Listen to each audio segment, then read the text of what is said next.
Morning Business, le débat. Nicolas Dose, les marchés aussi réagissent aux législatives françaises. Alors rien de grave, 10 points de base. Enfin 10 points de base quand même en une journée, c'est pas non plus complètement négligeable. Parce qu'Antoine regardait les taux en Europe, il n'y a pas eu les mêmes mouvements sur l'Espagne et l'Italie par exemple. Alors on est quand même à 2,31, on était à 2,28 hier, donc petit à petit ça continue. Et il est clair que même si bon il y a un phénomène de hausse de taux qui touche à peu près tous les pays, moi je comprends les investisseurs, les gens qui nous prêtent, les assureurs vie, les fonds de pension, les fonds souverains, ils se demandent si notre président va avoir la capacité de continuer à réformer le pays ou pas. Et notamment la réforme des retraites est importante. Bon, d'abord pour des raisons de soutenabilité du système de retraite et de réaliser des économies de dépenses publiques en France, et parce que de cette réforme-là dépend une partie des fonds que l'Europe doit nous apporter.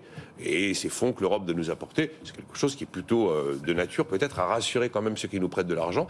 Et on se rend même compte que la réforme sur le pouvoir d'achat, même celle-là, qui pourtant est la réforme qui devrait normalement faire un peu l'unanimité parce qu'elle va arroser un peu tous azimuts, on voit bien que la France Insoumise va vouloir y mettre la hausse du SMIC, va vouloir y mettre le blocage des prix, le Rassemblement National va vouloir probablement y mettre la baisse de la TVA, donc même celle-là, elle n'est pas certaine. Et donc on voit comme ça, petit à petit, le taux qui monte, et on se dit qu'un compromis est peut-être possible. La France n'a pas tellement la culture du compromis, mais ça va prendre des semaines. Bref, ça crée de l'incertitude, ça rassure pas. C'est pas surprenant.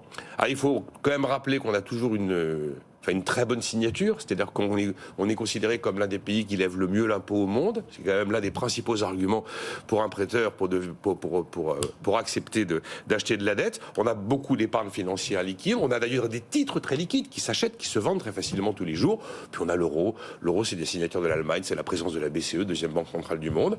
Il ne faut pas négliger ce sujet.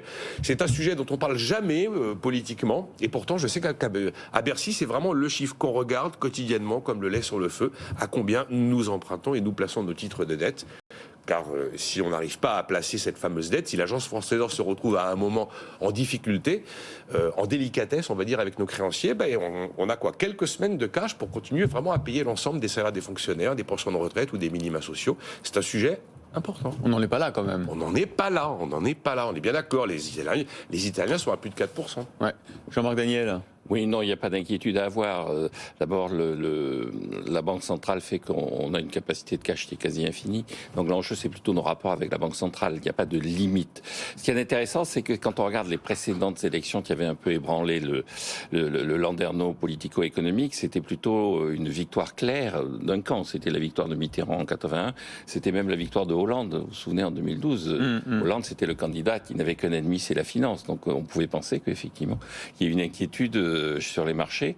Donc ça s'était traduit à l'époque par effectivement des mouvements, mais en 81, c'était sur le franc que ça portait. C'était effectivement la devise, le taux de change qui était attaqué.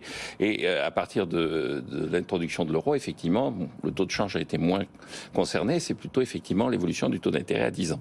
Alors quand on regarde par rapport à ce qui s'était passé à l'époque, où en 81, il y avait une véritable secousse. Il avait fallu porter les taux d'intérêt à 20%. On partait quand même d'un niveau de taux d'intérêt qui était relativement élevé. Mais enfin, on avait porté les taux d'intérêt à 20%.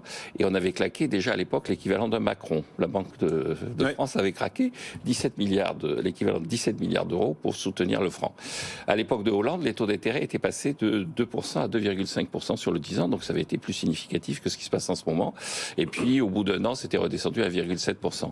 Ce que je pense dans cette affaire, c'est qu'il y a un effet de choc, mais il commence à y avoir des gens qui disent mais finalement, c'était pas si imprévisible que ça. Après tout, personne n'a gagné des élections après avoir exercé le pouvoir. Et donc l'élection présidentielle était un peu...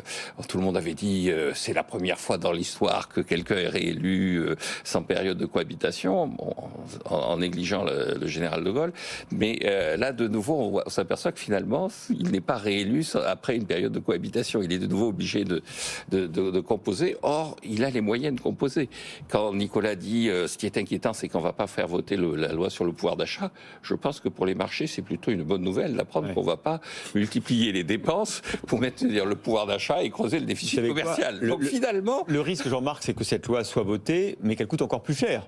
Parce qu'on aura accepté les amendements des uns et des autres. Oui, alors le risque, c'est ça. Le seul problème, c'est qu'effectivement, je pense qu'il y a une partie de l'opposition, l'extrême gauche, la gauche et l'extrême droite, qui de toute façon voteront contre. Oui, et voteront certains articles et certains amendements. Je ne suis pas sûr. On verra. On verra. Bah, si vote contre, il n'y aura pas de loi. Hein. Voilà. Absolument. Et donc ça, c'est plutôt de quoi rassurer. Et donc, d'une certaine façon... Pas parier un euro avec vous qu'il y aura quand même une loi. Hein. Mais Ouais, on verra.